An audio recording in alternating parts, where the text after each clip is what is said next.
Okay, imagine your team don't like retros. They always devolve into just passing blame around. How do you handle it? Well, there's two ways and it's really dependent. The way that I actually prefer to, and it's a little bit hard line, is call them on their behaviour. Okay? The objective of a retrospective is to find a way to improve as a team, to be better next time round the loop. Blaming each other doesn't achieve that. What does it achieve? Really, nothing. Okay. Is it good behaviour? Is it good manners? No. Where do we see that really happening? In the playground. In that situation, what you have are a bunch of entitled children. Call them it. I don't have time for that, okay? I go to work with professionals. If I turn up and you don't want to be a professional, don't be surprised if I tell you I don't think you're a professional and to up your game. Right? Take offence. I don't care. Right? If I can sit there and observe you not being professional, I can call it. That's my opinion. It's your opinion whether you're not. It's your choice to be offended or not. Okay? So actually, it really short-circuits the conversation in some contexts. Not all. I don't always use it. But actually, they've not been called on it. They've got away with this behaviour. They believe this is acceptable in the work environment because nobody's ever wanted to have that difficult conversation with them. So just turning around to the team and saying, I'm not accepting this.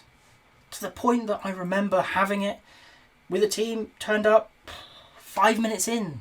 They were just going, well, it's their fault, and I couldn't do it because it's not on me, it's everybody else's fault. Bunch of victims. So I called them that. I said, you know what, if you want to do this, that's fine, crack on. I've got a 90-minute meeting, 5 minutes in, I'm going to go do something more useful. And I got up and walked out. They couldn't believe it, but we're here for retros. Like, we're clearly not. You don't want to do that. You just want to have a go at each other again. So, you want to do it, that's fine. I'm not wasting my life on your complaints. Okay? Sometimes there's legitimate complaints and you have to keep an ear out for those and you have to talk about those and manage them accordingly. But if it's just blaming each other and they don't want to be here, okay. Nobody's making them.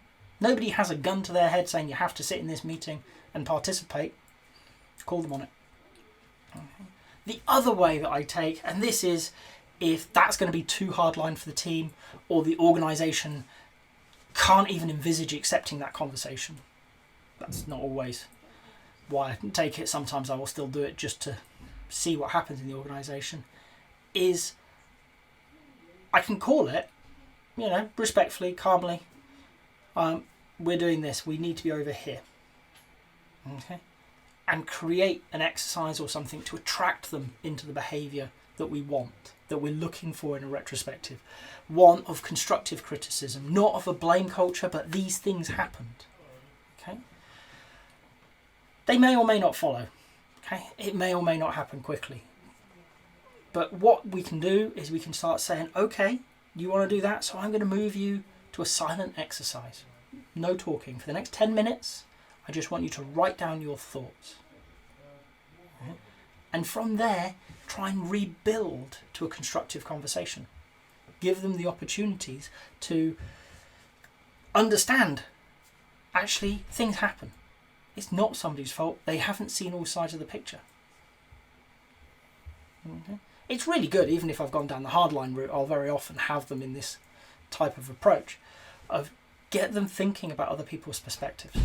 Okay? One of the best ways is to stop them talking. I'm a huge fan of the retrospective prime directive. Okay? A simple statement from Norm Kurth that essentially says this isn't about blame, this is about improvement. Everybody did the best they could. It's not the best possible, it's the best they could, given what they knew and the skills they had and everything else at the time.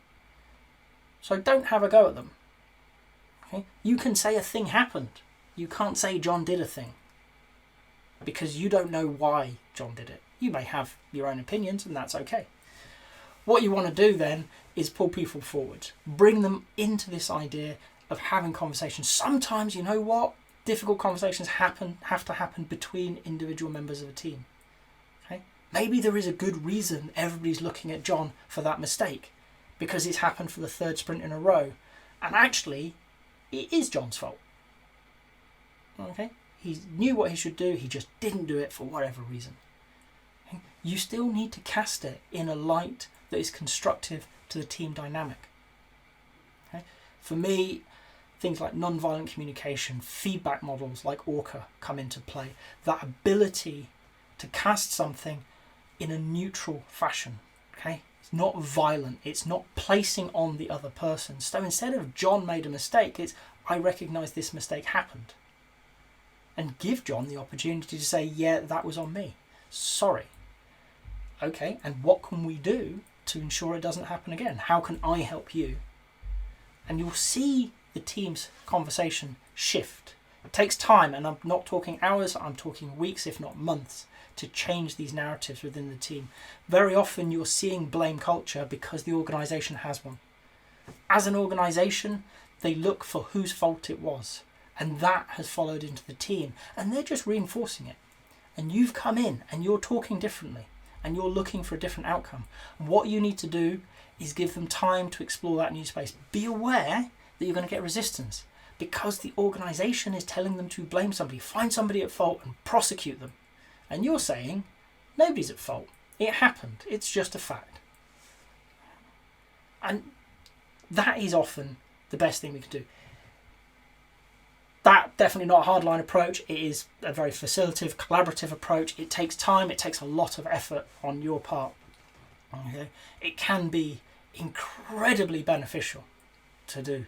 Okay? Sometimes that hardline role, and I know many people are turned off by it, and they just think they could never do it, and it would cause more problems than it would solve solutions. And yes, it can. Okay? I mention it not because you should straight away run out and shout at your team as being unprofessional, but be aware it is an option. Sometimes actually you sit there, and if you've got a team and you think, you know what, they just need calling. They're good people, they've got the right frame of mind, they just need to be pulled up. Call them out on it, see what happens. Okay? Most of the times I've used it, it's actually had excellent results because it's such a forceful, challenging approach. They're not used to it. Most organisations do not act like that, do not expect that behaviour. So when it happens, and it's founded, and I don't just attack them because you're bored, we work with good people. In the main, everybody I've worked with, they're good people. Right? I'm frustrated because I can see you're better than you're turning up. I don't shout and scream, I'm just forceful. And the developers, 9 times out of 10, probably more, have gone, oh, he's probably got a point. Okay. Right? By no means does that roll straight into a great retrospective, but what it does do is roll into a great conversation about how they need to be working together, what is and isn't acceptable within that team, within that environment. Okay?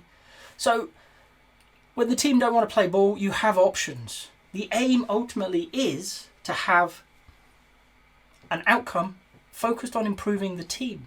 Sometimes the retrospective itself, it turns into that. It's that opportunity when you've got a team that won't retrospect, doesn't want to, or wants to spend their time complaining and blaming.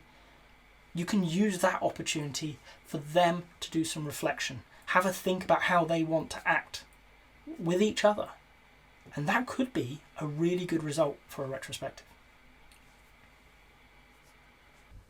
If you've got to this point in the video, I hope you've enjoyed it. If so, a like would be appreciated. If you want to hear more from me, more answers to questions that maybe you've got in the Agile world, please subscribe to the channel. And if you've got a question that you really want answered, drop it in the comments. I promise we'll get around to it. Thank you.